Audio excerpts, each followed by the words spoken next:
Hey guys, welcome to yet another Battleblood commentary. So apologize I haven't had a video out for a while.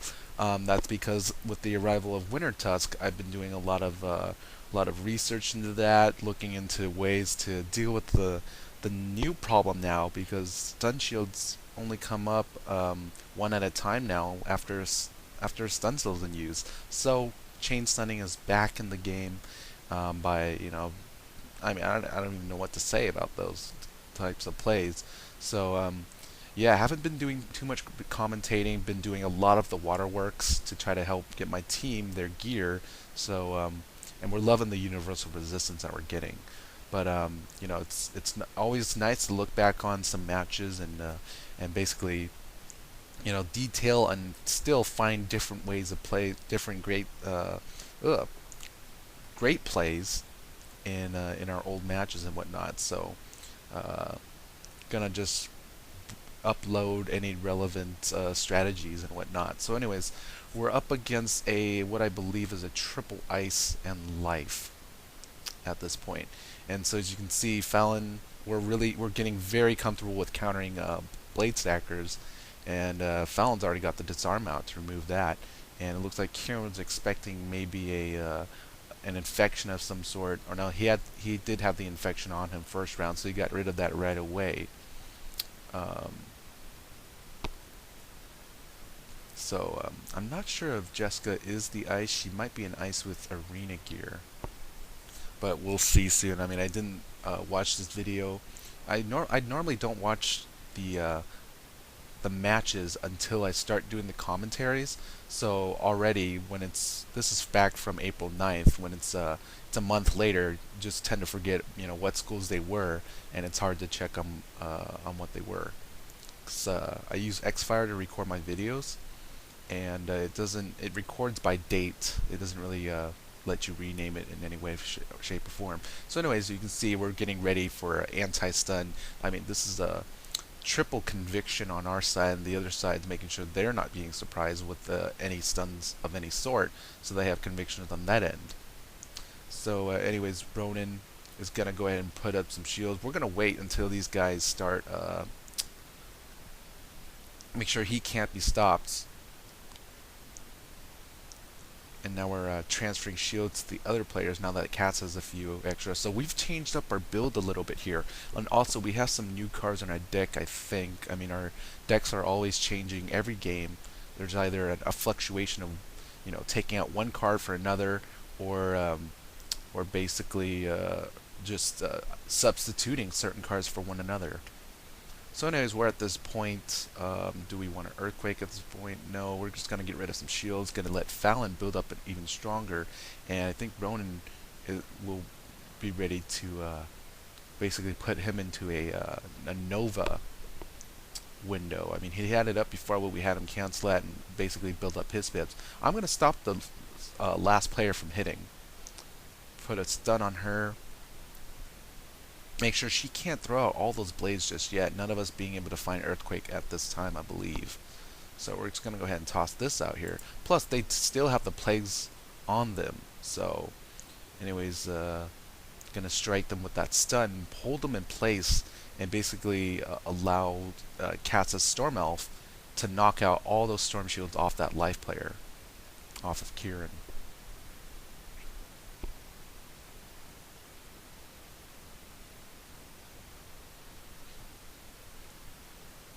So 2 shields with 1 shot right there. So really great play. I mean, what kind of I haven't seen any other teams where the life player is able to assist with breaking shields without using Earthquake. I mean, just Storm Elf, or it could even be Ice Elf or Fire Elf.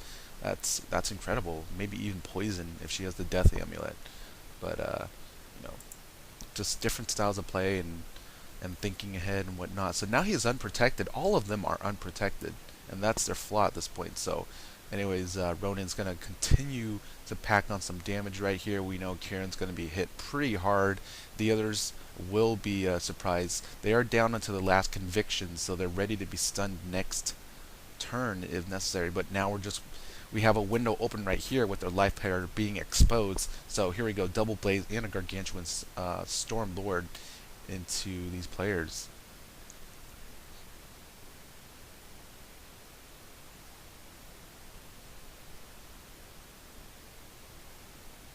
So we weren't able to stun any of the players within the convictions, but that's okay. They're on the last one, and they either have to worry about putting that conviction back up or healing that life player, assuming that we all go for him. But no, she's going to go ahead and put conviction back up. Let's see, the life player is, he's going to make sure that we can't dispel him, so really good play on his part, making sure that our life player is dispelled, but unbeknownst to him, and we can't cleanse that off her now, so if they hit this at this point, she won't be ready to heal. So really good follow-up spell by the really good follow-up spell with that plague being placed up. So Fallon's just going to go ahead and get rid of that, try to put some extra damage in. We're going to try to have Ronan hit and aim straight and directly for that life player right there. That plague is definitely going to probably keep him up a few more. So putting stacking on our weaknesses, our plague and a Nova weakness on top of the last player. And I'm going to go ahead and pass at this point. Cass is going to pass as well, not being able to fight the right cards necessarily. And I think Kieran will be ready to heal at this point. No, he's going to go ahead and pass himself in case we did play a life dispel on top of him. So anyways, we found out, I guess, yeah, that is a myth player then, not an ice. So it's a double ice myth life combo. So we know she isn't going to use Earthquake at any point, but she will be using the strong attack, and she is being really close to dying. Jessica down to 35, so we know some heals are going to be popped out. Cassandra is not going to be able to, she's going to have to remove her entangle quickly, and now we're getting rid of some blades. Ronan's going to go ahead and send a judge into someone, but he fizzles, unfortunately. It's not able to take out that myth player that we want, because we got to get rid of her blades and also her weaknesses as well. So anyways, here comes a satyr out for the life player in case we did hit or use some kind of attack, and he's going to go ahead and rebirth, assuming that he has life, and he gets the lucky critical. So their team is a-okay right now. Here comes the giant frog right here, the gargantuan frog, I should say, which has an interesting figure on the new pets in Winter Tusk. I must say, they're just morbidly obese. And well, they just look really weird next to the wizard. It's just like, what's this blob of green doing next to you? Oh well, whatever floats your boat, right? So both sides being heavy on defense and offense, with us being aggressive and spamming attacks basically. Playing spells when needed to manipulate the opponent with stuns or weaknesses or pure damage from Fallon, and the other side playing very carefully, trying to hold on to all those blades. So yeah, we're going to need Earthquake soon, especially with triple ice blades right there. Any of those three players could play extra balance blades, an ice bubble of 45 or so, so I'm going to try to go ahead and play an Earthquake on my part, use up my pips. I have an empowerment bubble, so if they decide to strike, I will be getting pips back for this. So it'll be, in a way, an inexpensive Earthquake if there are about 3 ices hitting with the blizzard. So here we go with an Earthquake and remove. It's going to remove the weaknesses on some of them, but it's okay. We don't want all those blades being packed into us like that. So 1, 2, 3 different blades. Getting rid of the stun shields as well, so that's going to leave them open for basically another surprise attack from us. So let's see if they're worried more about the convictions if they're worried more about their blades than their convictions or stun shields. And if you can hear that, that's rolling thunder right out there. We don't have any rain. Yeah, we don't have any rain, but all the blue skies have disappeared. I saw some blue skies just about an hour ago. And now it's completely gray. Some rolling thunder. No rain yet. Oh, there's a little rain, but it's okay. Anyways, chat's getting a little rowdy, so I'm gonna try to block this off and so it doesn't distract from at least the commentary and the video. And sometimes the bubbles can get in the way of clicking and selecting. So anyways, someone did attack me, I believe. I did gain 1 pip right there. And this, yeah, she was going to strike with those blades on top, so getting rid of the 40, 45, and then another 40, basically saving Fallon from pure death, basically. But we will have a stunned cast. I think everyone will be stunned except Ronan. Yeah, he's going to resist it, so he'll be the only one left standing with pips right now, and our healer cannot move. The life player, their life player, we were putting that entangle on him to make sure he cannot dispel cast in case we do get stunned. And unfortunately, it does get popped off of that sprightly. So, anyways, we're expecting like a quadruple AOE attempt to try to knock out Fallon and or Cass with Forest Lord, with Blizzards, Frost Giants, maybe Snow Angels with this Ice Bubble up. It's going to be detrimental to our group. So let's see what Ronan pops out. Now he's going to pop out a smoke screen, try to buy our try to prevent their team from doing a quad combo hit on the rest of us. So meanwhile, Cass is going to get benefit from about 400 heal from those 2 sprightlies right there. So very nice. And here's some blades being added over, and I think the myth was trying to earthquake or so, or maybe hit us with a frog of some sort to increase damage. But no, she the first or the last ice Fallon Wintersong is gonna play that Snow Angel in there, so more damage coming in. Fallon may get knocked out at this point if Ronan cannot play some sort of heal to try to offset that damage. So in this case, we're worried more about not necessarily hitting, but the other side. Now they're open to any kind of stuns. They don't have any convictions and they don't have any stun shields. They were worried about hitting and whatnot. So if Ronan can toss out maybe a heal over the Fallon to try to save her from that giant tick, she may be able to strike or so. And so we're going to go ahead and just get rid of this bubble. Fallon will try to strike, assuming that sprightly may keep her in. She does have some ice resistance, so just in case the other ice decides to hit, we're going to try to reduce the damage, and Fallon's able to live, as you can see. So now she criticals, awesome stuff. It's going to stop the other side from hitting as well. So now they're foreseeing, oh, okay, our bubble's removed, and now we're stunned at the same time. Unfortunately, none of them get hit by critical, but that's totally fine. We just need them to basically stop moving at that point.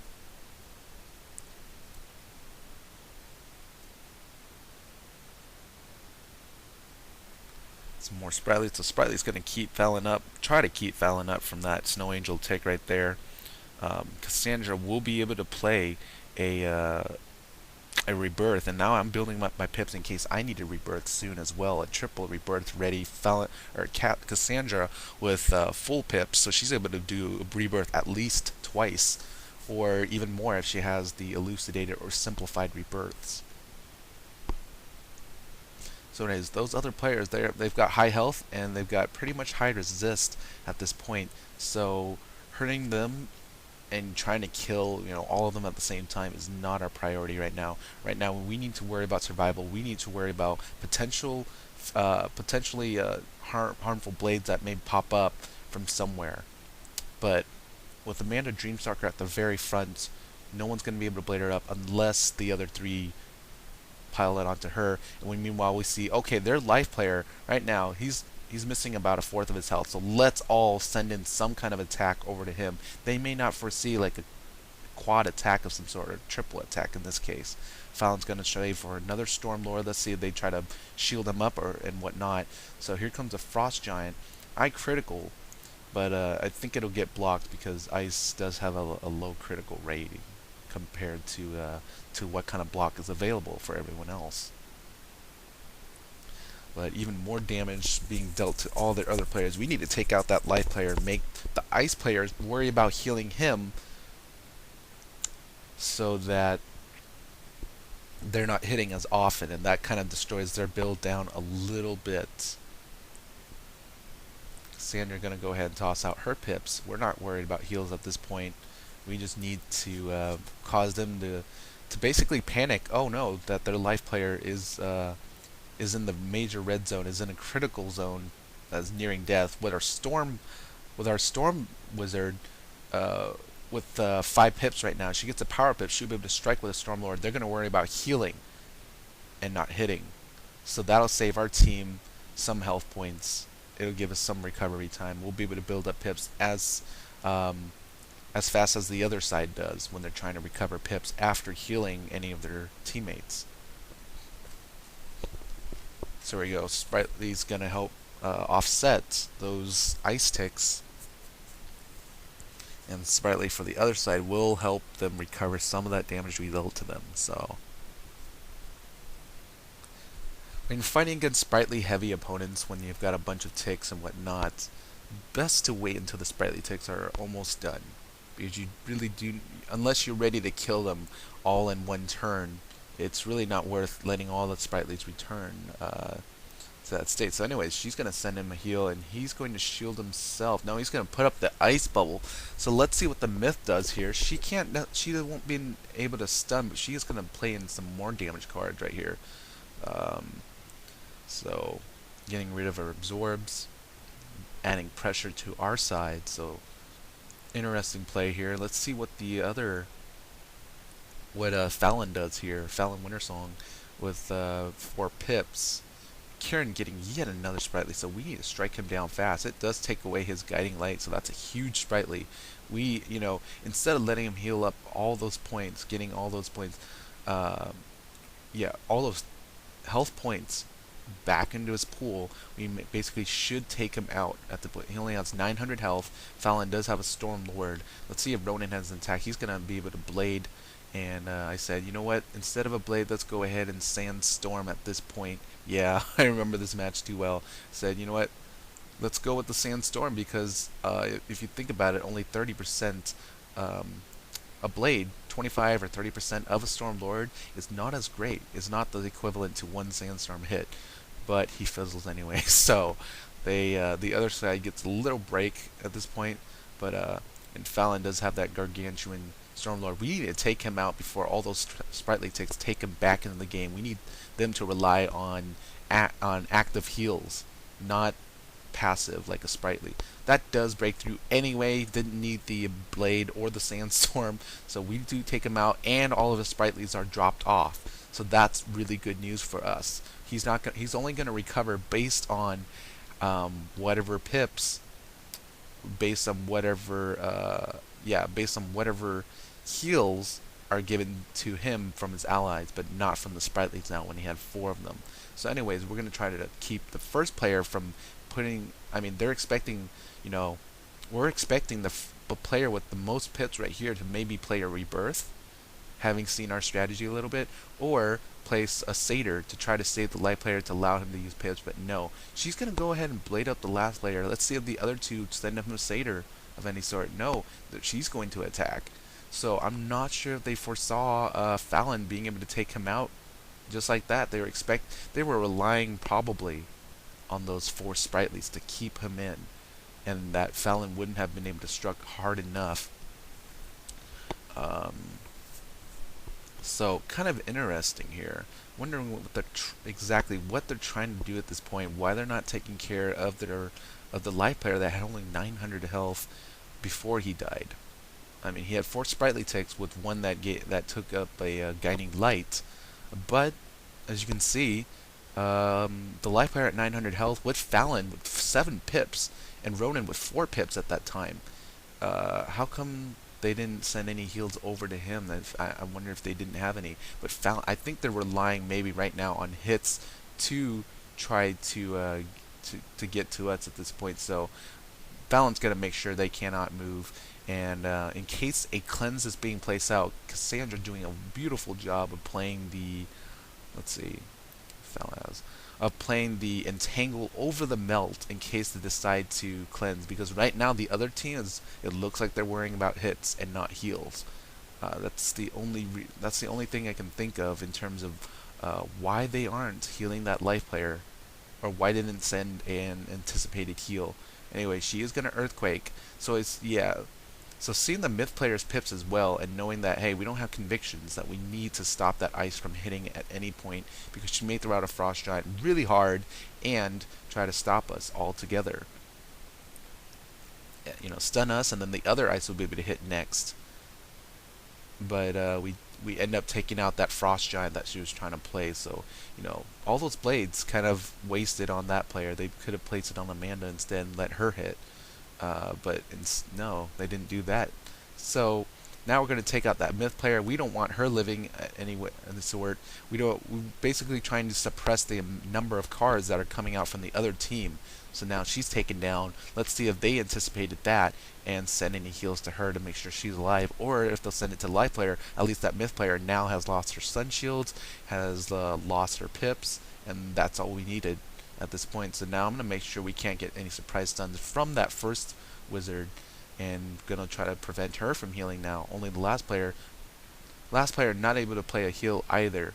So anyway, she does play that frost giant, so luckily my conviction went up this round, and looks like they're trying to hit Ronan to death. He is just a hair away from being defeated at this point. And he's stunned, so good thing I had my conviction up.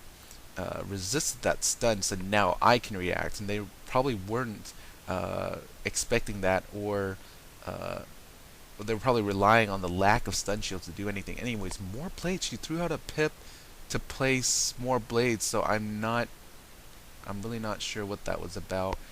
And you know, unfortunately, there's even more trash talking. So I figure, you know what, the first player is gonna try to aim for Ronan right now. He is stunned, so it's okay. They can't do any damage. They cannot heal their teammates unless they play cleanses or remove those entangles. So I'm going to go ahead and try to keep my teammate up, make sure we can get 4 cards out every round, and accelerate this to pretty much our victory. And yes, she was trying to knock out Ronan at this point, throwing out all her pips, not worrying about healing her dead players. So again, they're playing as if 4 different units instead of one entire team. So I don't know, maybe a lack of trust, or maybe the cards didn't work out. But if I would say based on the blades that they're playing instead of shielding and healing, or playing conviction or something to revive their other players, that these guys have been playing with like an individual mindset in a way, to say, hey, we need to win this for ourselves and not necessarily as a team. Otherwise, they would have worried about healing Kieran at this point instead of blading. I honestly, if I were in their shoes, basically throw out all the blades that I have in my deck and or shields, and start. As ice players, you have a lot of resist, and therefore find any team heals that I can give and send it to the life player right away. Give the other side a reason to kind of panic, especially when they have low life. And you know, so anyways, Cassandra's gonna go ahead and try to rebirth in time. She plays that but I think it's an elucidated rebirth, and they are trying to play infections on her to make sure that she cannot heal. But here's the funny thing: our team is, even if she didn't have the elucidated rebirth, we could have cleansed her regardless. So, but we decided, you know what, it's best just to heal up, because Fallon can hit at this point, and we need to strike them down hard as well. They're probably building up pips to be ready to heal their ally. So anyways, yeah, some altercation already starting, and you know, you can enjoy the chat if you want.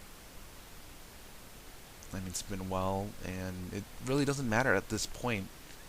Game's already been played, so here we go. Gonna prevent. She has all the blades, right? So the only, most logical thing to do at this point is basically prevent her from using it, prevent these 2 players from hitting, and let's see if the first player, carries any more blades. So Cassandra's gonna place the melt on top of the first player, make sure she can't blade herself, or shield as well, prevent these players from putting up storm shields. My bad. And I'm gonna place one on top of the attacker. Now I think if Amanda Dreamstalker had carried any cleanses, Fallon might have been able to knock us out, and she did play that cleanse. So there we go. And let's see if she hits. She's got a hit. So really good play right there. So I mean, I think they should have emphasized more on keeping the life player up, but I think what the other side was trying to do, and don't quote me on this, is that they're trying to hit us to death and not worry about healing or reviving their healers. So now I'm making my case in the chat saying, well, you guys should have, instead of worried about hitting us to death, heal your life player so he could do the healing, you guys could do the hitting or something like that. But I guess they figured, well, if we heal him, then you're just going to take him out in the end.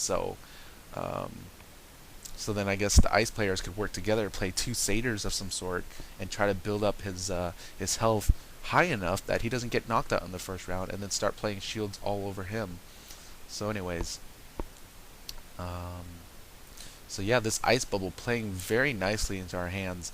I mean, even though they had two ices on that side, they shouldn't have played that ice bubble, because with us being in first turn especially, it allowed us to basically, I mean, allowed me to take advantage of it. And so they're losing health faster than they normally should, especially without the life player up, especially without healing one another, and that's kind of the downfall of their type of strategy to blade stack in a way. I mean, there's actually a match we've had just a few weeks ago actually that displayed a blade stacking team playing with a strategy very similar to ours in a way. It just seems like, hey, I guess some teams are learning now, but we did find some trouble against this team and did have a pretty hard time, especially going second against them. And through a lot of these videos, you'll see that we're getting really comfortable with dealing with blade stackers, whether from first or second. So basically, that match I'm talking about from a few weeks ago is something to really check out and see. I mean, if you do want to play kind of a respectable type of blade stacking team, you would definitely want to check that video out. So I'll try to pump these out as fast as I can. Um, so anyways, we're going to start killing them. I mean, they're building up their pips pretty high. Now we got to take them out. They're not using them necessarily. They're not hitting. Um,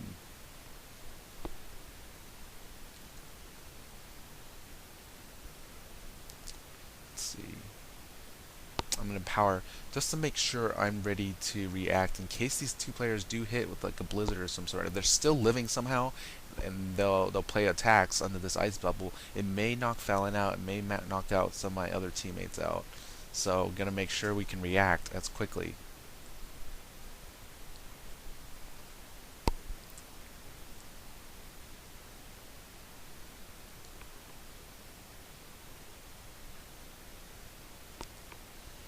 Let's see.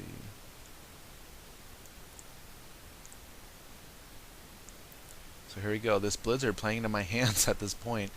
Fallon gonna play I think it might be a gargantuan lightning snake. I'm not sure. Let's see what it does. Let's see what Ronan does.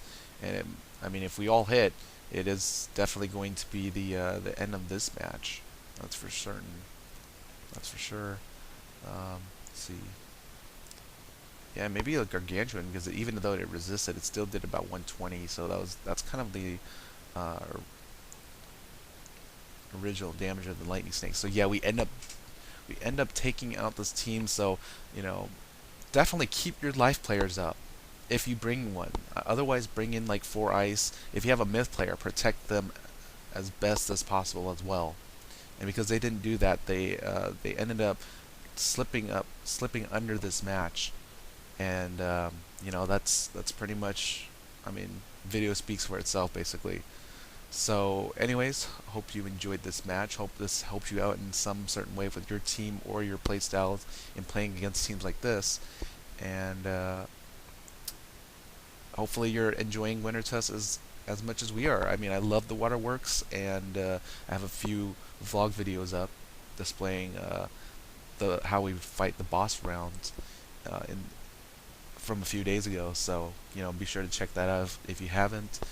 And anyways, like, subscribe, comment if you want to see more, and I will see you guys in the spiral. GG.